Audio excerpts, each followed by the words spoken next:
Olá pessoal, nesse vídeo eu vou falar sobre dois artigos que tratam da questão do gênero na concessão de patentes. Tá? O primeiro desses artigos é de Waverly Ding, foi publicado na revista Science em 2006. Né? Então esse artigo ele vai estudar a participação das mulheres nos documentos de patente. Ele usa uma amostra na área das ciências da vida, tá? De 4.227 cientistas que trabalham na área de ciências da vida. Tá? E ele chega à conclusão que dessa amostra que ela considerou, as mulheres conseguem uma taxa de patenteamento 40% da atingida pelos homens. Tá?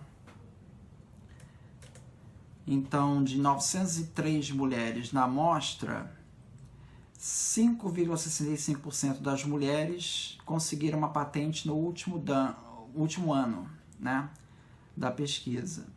E ao passo que dos 3.324 homens cientistas da amostra, 13% conseguiu sua patente. Então, um índice mais do dobro, né, os homens patenteiam mais do que as mulheres entre os cientistas na área de ciências da vida nessa amostra, né?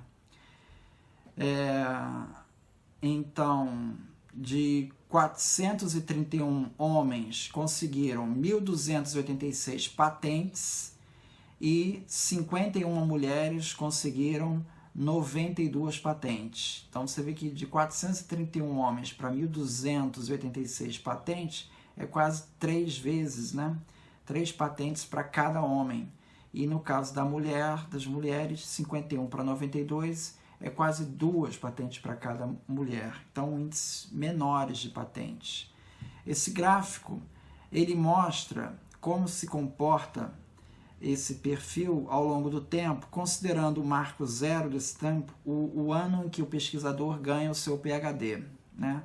Então, nesse ano, está todo mundo lá com 100%, ou seja, esse percentual, ele indica o grau de probabilidade dessa pessoa não ter pedido patente, né? Então, no começo, ninguém pediu patente, né? Acabou de se formar em PhD. À medida que o tempo vai passando, essas pessoas vão começando a pedir patente. Então, no gráfico azul, você vê o comportamento dos homens. E no gráfico vermelho, você vê o comportamento das mulheres. Então, os homens, por exemplo, quando chega lá, depois de 20 anos de pedir de PhD, os cientistas que já têm 21 anos de PhD, você vê que eles estão na faixa de 80% deles ainda não pediu patente. Tá? 20% já conseguiu sua patente. Nas mulheres, esse índice vai para 90%. Né? Então, só 10% das mulheres conseguiu patente. Então, você vê essa diferenciação entre homens e mulheres. Uma primeira explicação para esse fenômeno, né, por que as mulheres pedem menos patentes, seria de que, por exemplo, as mulheres pesquisam em áreas onde se patenteia menos. Né? Bom, na amostra que ele considerou, ele chegou à conclusão que não, esse efeito não acontece. Não há nenhuma evidência que as mulheres ocupem áreas consideradas menos patenteáveis, ou áreas que representem um trabalho menos importante. Não há essa percepção, isso é distribuído igualmente. Bom, outra linha de investigação, né, é que, fazendo entrevistas com essas cientistas, os autores chegaram à conclusão de que uma possibilidade é que, mesmo quando você está numa pesquisa, né, trabalhando homens e mulheres, quando chega na parte de você fazer um acordo comercial, quem faz o contato com a empresa dentro dessa universidade geralmente são os homens. As mulheres não participam desse acordo. Essa é uma explicação que eles receberam para justificar o porquê que a mulher acaba não aparecendo no documento de patente. Uma outra sugestão é que as mulheres evitam essa participação porque elas imaginam que isso possa prejudicar a carreira delas, né? você buscar a interação com uma empresa dentro da universidade, mesmo lá nos Estados Unidos, há um certo preconceito contra isso. Então, o homem está mais firme para garantir a sua posição dentro do Instituto de Pesquisa do que a mulher. A mulher acha que com isso ela pode perder status dentro da organização fazendo esse tipo de acordo. Ela é mais vulnerável a esse tipo de acordo. Esse gráfico daqui, ele mostra, em azul escuro, são os homens que pedem patente.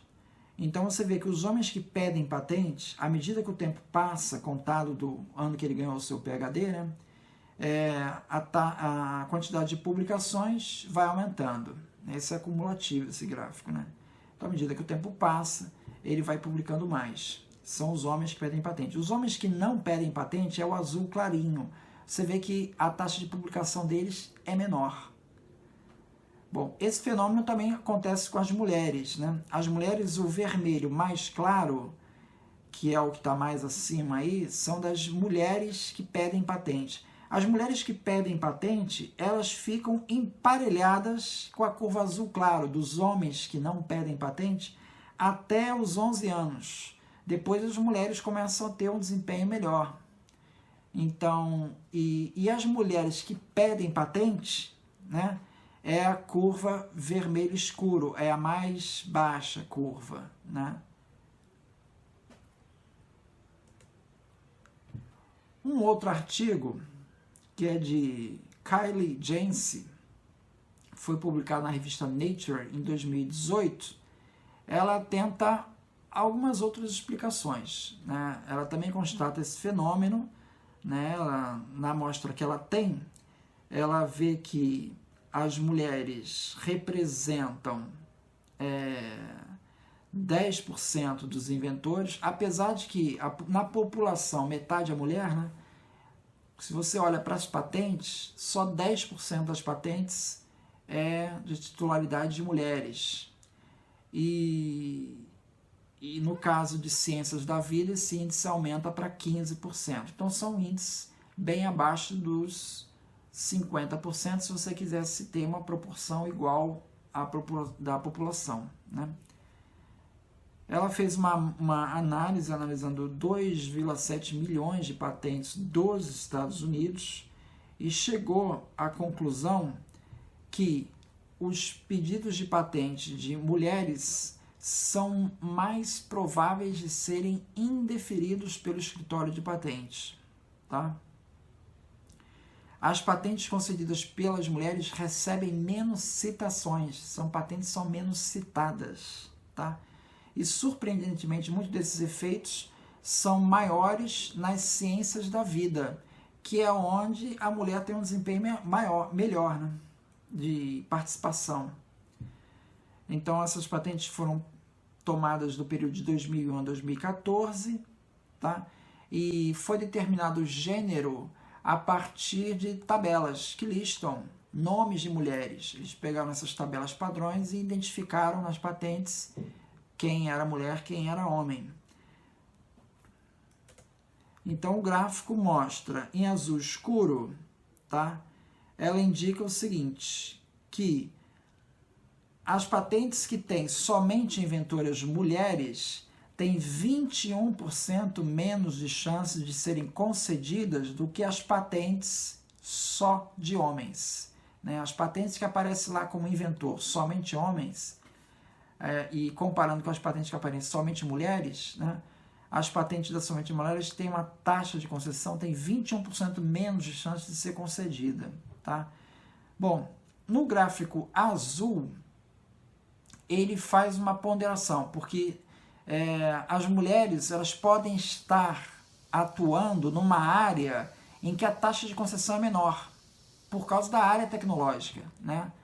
Então, para desconsiderar esse fator tecnológico, ele faz uma correção dos dados e chega nesse gráfico azul, onde ele chega à conclusão que as mulheres continuam tendo uma taxa de concessão 7% menor do que as dos homens, tá?